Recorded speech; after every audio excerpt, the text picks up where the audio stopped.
Hello everyone, welcome to my YouTube channel. Myself Chandrkesh. I did my undergraduation from the Banaras Hindu University, Varanasi, and currently pursuing my masters in IARI New Delhi. हम आप लोगों के लिए NEET exam को ध्यान में रखते हुए बायोलॉजी की एक लेक्चर सीरीज लेकर आए हैं। तो अगर आपको हमारा ये इनिशिएटिव यूजफुल लगता है तो आप हमारे चैनल को सब्सक्राइब करें, जिससे 1 बाय 1 आपको सारे लेक्चर मिलते जाएं।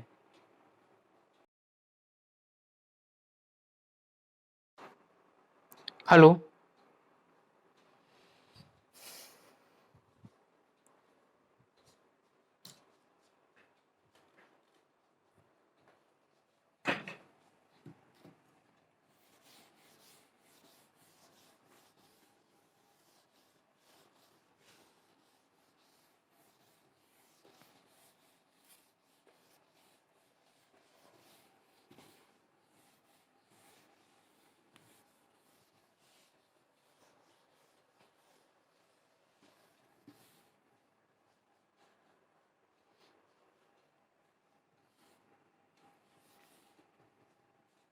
अब हम लोग समझेंगे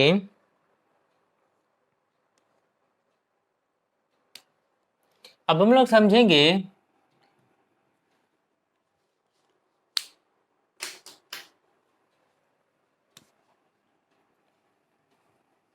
अब हम लोग समझेंगे cell cycle and cell division के बारे में। Cell cycle and cell division. Cell cycle एक प्रोसेस है by which cell division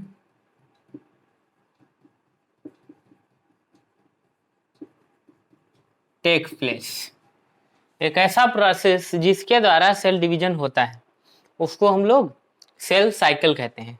cell cycle एक ordered sequential and genetically controlled phenomena है।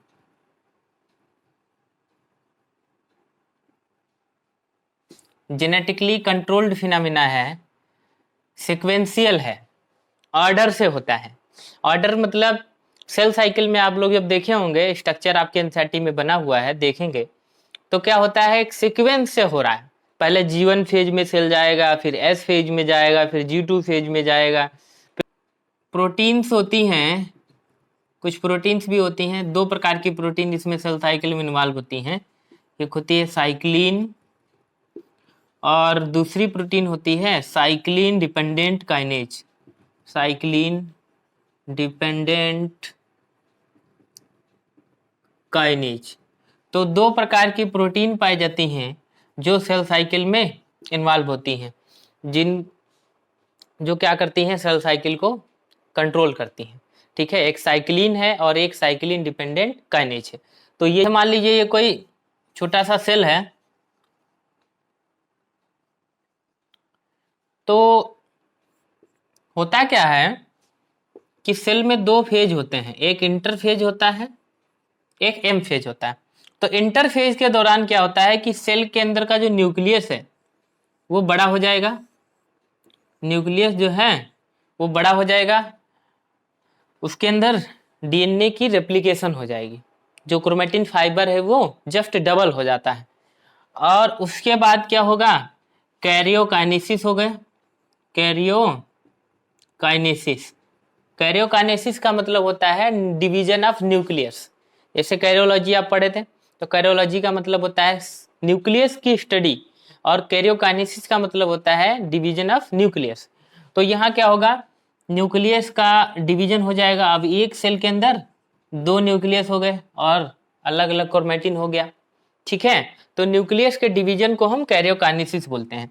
यहाँ पे जो फेजेज चलते हैं कैरियोकाइनेसिस के दौरान, तो उसको हम कहेंगे एम फेज, उसको कहते हैं एम फेज।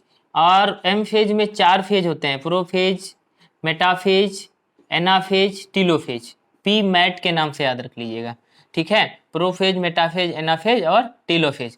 और इसके बाद में सेल क्या होगा, अलग अलग हो जाएगा, साइटोकाइनेसिस होता है। इसके बाद में क्या होगा, एक दोनों सेल जो हैं वो अलग अलग हो जाएंगे, उसका साइटोप्लाज्म डिवाइड कर जाता है। सेल साइकिल के दौरान क्या होता है, सेल के अंदर सबसे पहले ग्रोथ होती है और उस ग्रोथ के फेज को हम लोग बोलते हैं इंटरफेज। इंटरफेज के दौरान क्या होता है, न्यूक्लियस के अंदर ग्रोथ होती है, डीएनए जस्ट डबल हो जाता है, साइटोप्लाज्म भी बढ़ जाता है सेल के अंदर। और फिर इंटरफेज के बाद क्या होता है, सेल के अंदर न्यूक्लियस का डिवीजन होता है, उसको हम कहते हैं कैरियोकाइनेसिस। कैरियोकाइनेसिस के दौरान एम फेज चलता है। एम फेज में 4 फेज अलग अलग होते हैं, प्रोफेज, मेटाफेज, एनाफेज, टीलोफेज। तो क्या होगा, न्यूक्लियस 2 हो जाएंगे, एक सेल के अंदर 2 न्यूक्लियस हो जाते हैं। और उसके बाद चलेगा साइटोकाइनेसिस। साइटोकाइनेसिस का मतलब साइटोप्लाज्म का डिवीजन।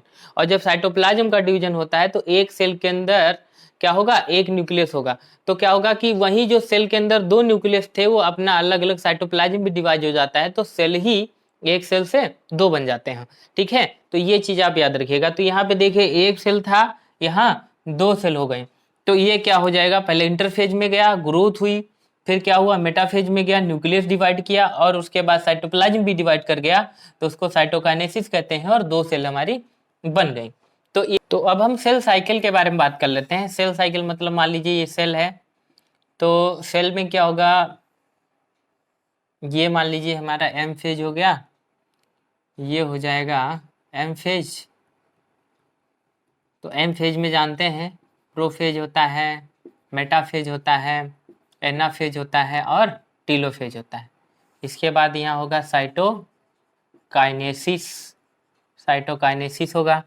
और उसके बाद यहाँ पे G1 फेज होता है, S फेज होता है और G2 फेज होता है।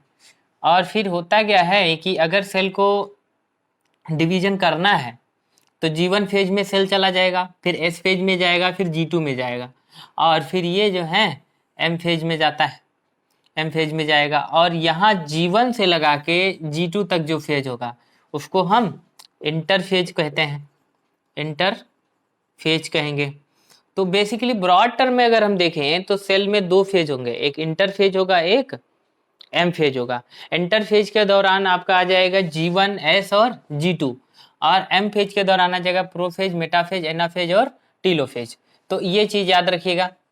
उसके बाद साइटोकाइनेसिस हो जाता है, और अगर सेल को डिवाइड नहीं करना है फिर से तो यहाँ पे G0 फेज में चला जाता है। जब सेल डिवाइड नहीं करेगा तो G0 फेज में चला जाएगा। तो ये चीज आप याद रखिएगा। तो यहाँ होता क्या है, जब सेल को डिवीजन करना होता है तो सबसे पहले सेल जाएगा G1 में, और G1 में जो रिक्वायरमेंट होती है, सेल की ग्रोथ होगी, साइटोप्लाज्म बढ़ेगा, न्यूक्लियोटाइड की सिंथेसिस होता है, एटीपी सिंथेसिस होता है, ये सारी चीजें होती हैं। तो G1 में क्या होता है कि सारी चीजें बनेंगी, फिर G1 से S में जाने से पहले यहाँ पे चेकिंग होती है सेल की। तो जब सारी चीजें अगर बना लिया है, न्यूक्लियोटाइड बना लिया है, एटीपी बना लिया है, ठीक है, साइटोप्लाज्म इंक्रीज कर लिया है सेल ने, तभी उसको क्या है G1 से S फेज में एंट्री मिलेगी, वरना सेल को बाहर कर दिया जाएगा। तो क्या होता है, इसीलिए इसको बोलते हैं major check point, major check point. तो यहाँ पे जो चेक पॉइंट होगा इसको मेजर चेक पॉइंट कहेंगे। G1 से S फेज में जब सेल जाता है तो यहाँ पे सेल की चेकिंग होती है, इसलिए यहाँ पे G1 S के दौरान क्या होगा, चेकिंग होगी। फिर S फेज में क्या होता है, सिंथेसिस होता है, डीएनए की सिंथेसिस होगा। जो डीएनए होता है वो डबल हो जाता है, ठीक है, क्वांटिटी जो है उसकी बढ़ जाएगी। क्रोमोसोम जो होगा डिप्लॉइड का डिप्लॉइड ही रहता है, या हैप्लॉइड हो तो हैप्लॉइड ही रहेगा, लेकिन क्या होगा, उसकी क्वांटिटी बढ़ जाएगी, ठीक है। तो ये चीज होता है। तो यहाँ पे एस फेज में इसकी क्वांटिटी बढ़ जाएगी, रिप्लिकेशन हो जाएगा, फिर उसके बाद G2 में जाएगा, और G2 में कुछ प्रोटीन्स बनती हैं, वो सारी चीजें हो जाएंगी। फिर G2 से जब M फेज में फिर जाना होगा तो यहाँ पे फिर से एक चेक पॉइंट पड़ेगा, जिसको हम लोग माइनर चेक पॉइंट कहते हैं। Minor check point, minor check point होते हैं, मतलब फिर से चेकिंग होगी, सेल को सेल डिवीजन के लिए जो जो चीजें चाहिए वो हैं या नहीं है। तो G2 से M में जाते समय एक बार चेकिंग होती है सेल की, और G1 से S में जाते समय एक बार सेल की चेकिंग होती है। तो बेसिकली अगर हम बात करें तो सेल में फेजेज की बात करें तो फेजेज ऑफ सेल कितने होंगे? Phases of cell cycle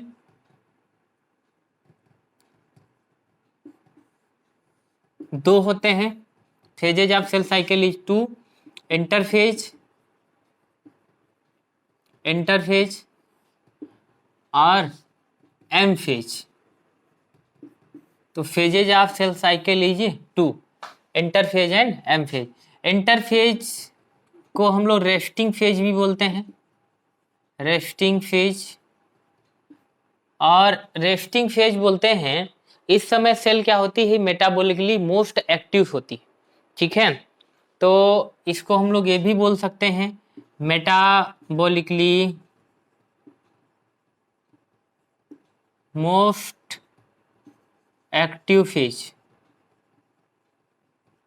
metabolically most active phase होता है।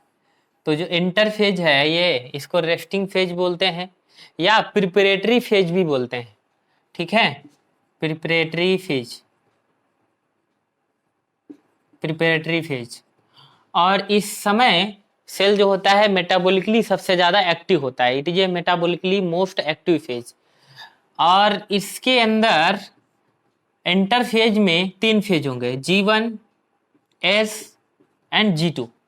इंटरफेज में ही 3 फेज होते हैं, G1, S और G2। और एम फेज जो है ये, इसमें कोई प्रिपरेशन नहीं होता है, लेकिन इसमें क्या होता है? न्यूक्लियस का डिवीजन होता है, इसलिए इसको कहते हैं मोस्ट ड्रामेटिक फेज।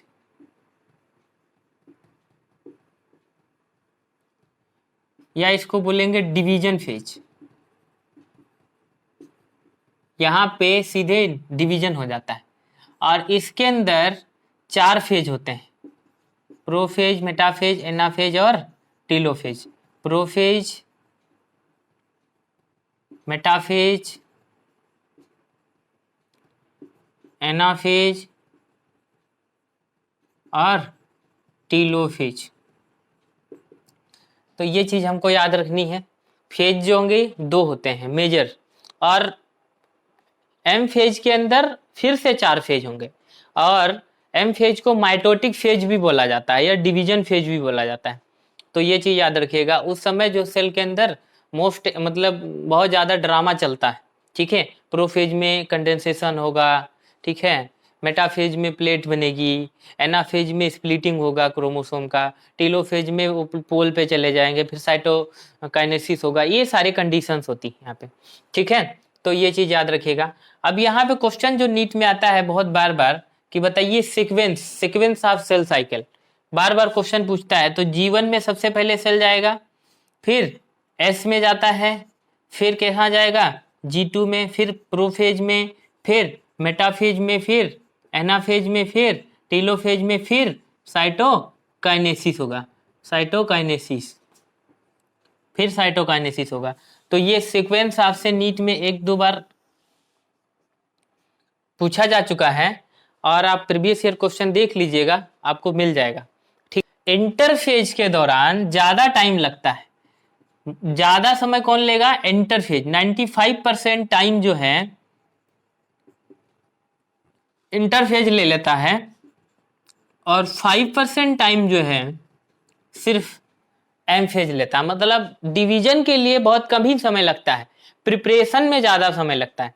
तो इंटरफेज के दौरान समय ज्यादा लगेगा और एम फेज के दौरान समय कम लगता है। फॉर एग्जांपल हम लोग घरों की अगर एग्जांपल लें तो शादियां होती हैं, तो शादी होने में तो एक ही दिन लगता है, लेकिन उसका प्रिपरेशन कई साल, पैसे की इकट्ठा करते रहते हैं घर वाले, माँ बाप जो होते हैं, कई सालों तक वो लोग व्यवस्था करते हैं। उसके बाद जो है तो प्रिपरेशन तो कई सालों से हो रहा था, ठीक है। प्रिपरेशन में ज़्यादा समय लगा, लेकिन शादी होने में तो बहुत कम समय लगा, ठीक है। तो ये होता है, सेल डिवीजन में बहुत कम समय लगता है, लेकिन डिवीजन की प्रिपरेशन में इंटरफेज में ज़्यादा समय लगता है। अगर 24 घंटे में सेल डिवाइड हो रही है तो 1 घंटे में सेल डिवाइड हो जाती है, और सेल के डिवीजन के लिए प्रिपरेशन में 23 घंटा लग जाएगा, ठीक है।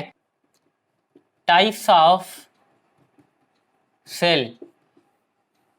तो जो सेल हैं ये 3 प्रकार की होती हैं। एक सेल होती है जिसको हम लोग बोलते हैं लेबाइल सेल,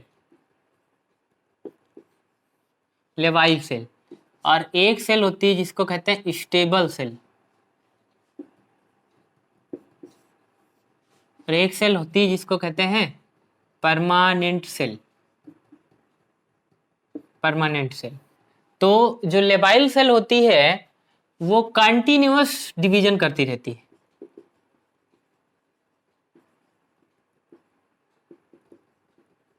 इसमें कंटिन्यूअस डिवीजन होता है, इसमें लगातार डिवीजन होता रहे, उसको लेबाइल सेल कहते हैं।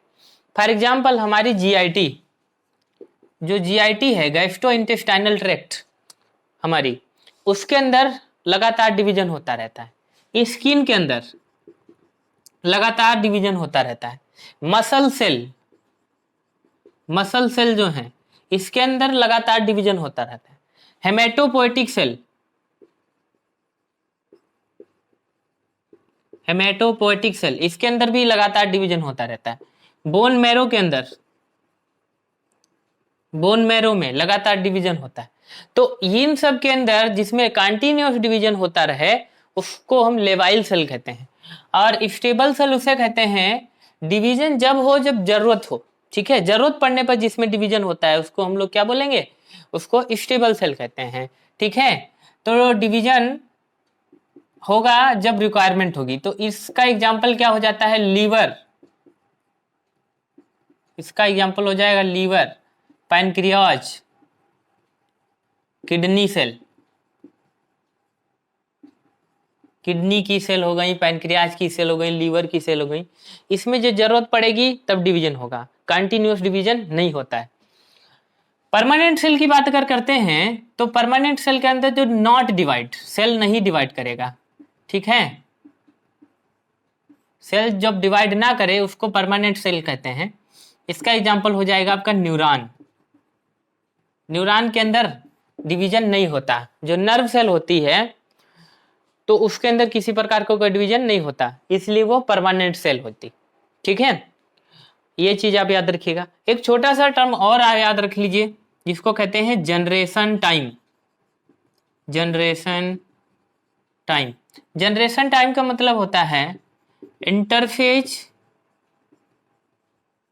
Plus M phase, interphase plus M phase में जो टाइम लगे उसको हम लोग क्या कहेंगे, जनरेशन टाइम। मतलब एक सेल को अगर 1 मिनट डिवीजन करने में लग रहा है तो 1 मिनट जनरेशन टाइम हो जाएगा, होगा ये टाइम ज्यादा लेता है, और एम फेज जो होता है ये कम लेता है।